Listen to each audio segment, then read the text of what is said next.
काय बघता येतं का नाही? जर माणसं पाहून गाडी चालवा. अहो तुम्ही जरा मागे थांबायचं ना, मग गाडी येते अचानक, कळत दिसत नाही का तुम्हाला? अहो मागं थांबायचं म्हणजे मला काय माहिती होतं काय तुम्ही इथून येताय म्हणून? मॅडम, पोरांना शिकवा, आम्हाला शिकू नका. अहो कळलं का? काय बोलायची पद्धत आहे का ही तुमची? कळलं का? म्हणजे आम्हाला लागलं असतं मग. अहो म्हणजे चूक तुमची, वरून तुम्ही आम्हालाच बोलायचं. मा बाप कोण आहे माहिती का तुम्हाला? हा, कोण आहे? कोण आहे म्हणजे? अहो तुम्ही ज्या गावात शिकताय ना, ज्या गावात शिकवताय ना, त्या गावाचा सरपंच आहे माझा बाप. आणि बोलताना जरा व्यवस्थित बोला, समोर कोण आहे काय आहे. अहो चूक कुणाची? बोलतोय कोण कुणाला? पटतय का तुम्हाला तरी? तेच म्हणलं मागाशी, पोरांना शिकवा लहान लहान, आम्हाला नाही. नाही तर बदली होईन इथून. कळलं का? जरा व्यवस्थित राहा. काय चूक आमची नव्हती, गाडी घसरली ती.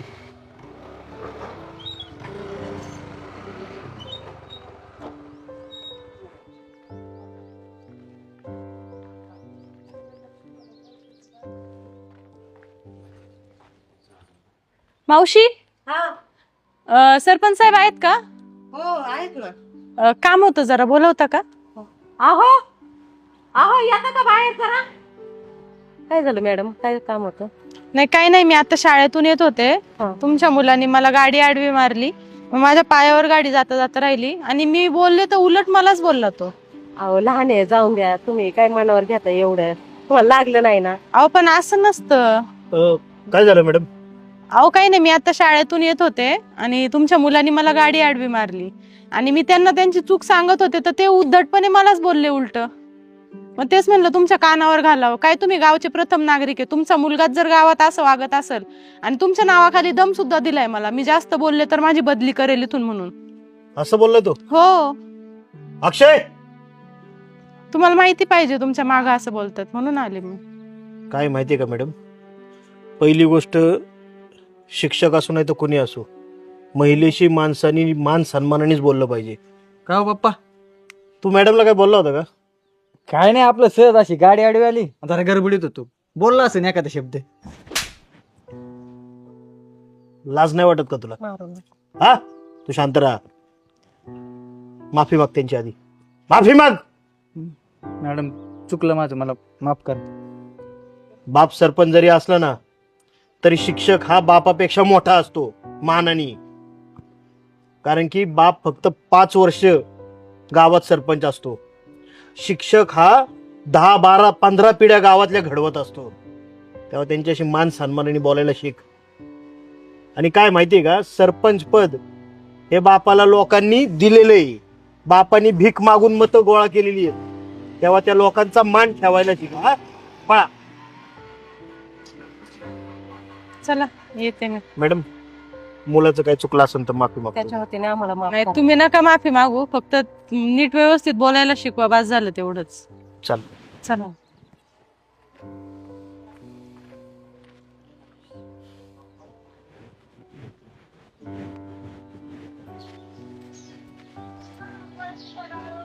चहा पेणार का? हा ठेव चार, आलोच. मला बोलायचं होतं थोडं. काय बोल. मगाशी तुम्ही त्या मास्तरीनबाईंसमोर त्याच्या कानफाडात मारली, ते बरं आहे का? अगं मग चुकलं काय त्यात? त्याला शिक्षा होणं गरजेचं होतं. अहो शानसूरतं पोरग आहे, बराबरीला आलेलं पोरग आहे, त्याला असं लोकांसमोर मारायचं? हे बघ, मुलगा किती वयाने मोठा झाला ना तरी बापापेक्षा बारीकच असतो. आणि जी गोष्ट चुकीची आहे ना त्यात शिक्षा मिळालीच पाहिजे. मग तो मुलगा शहाणा असो, मोठा असो, छोटा असो, त्याला त्याच्या चुकीची जाणीव झाली पाहिजे. त्या मॅडमनी सांगितलं गावात त्याला मार खाल्ला ना. हा, मग काय होणार आहे? त्यात काय कमीपणा वाटायचा आहे? अरे जर चूक केली ना आपण, तर त्याची शिक्षा भोगताना माणसाला लाज नाही वाटली पाहिजे. आणि गावात सांगितलं म्हणजे तू काय त्याची पाठराखण करते की काय?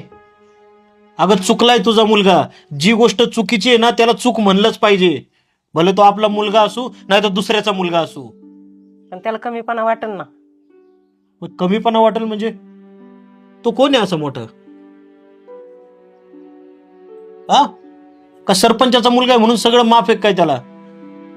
सरपंचाचा मुलगा जरी असला ना तरी त्याच्या मनावर हे बिंबवू नका तुम्ही कधी की तुझा बाप मोठा आहे, तुझ्या हातून काही गुन्हा घडला तरी चालेल. उलट त्याला धाकात ठेवा. त्याला जाणीव करून द्या की तू लोकांशी नम्रतेत वागलं पाहिजे. आपणच आपल्या मुलांना बिघडवायचं नसतं.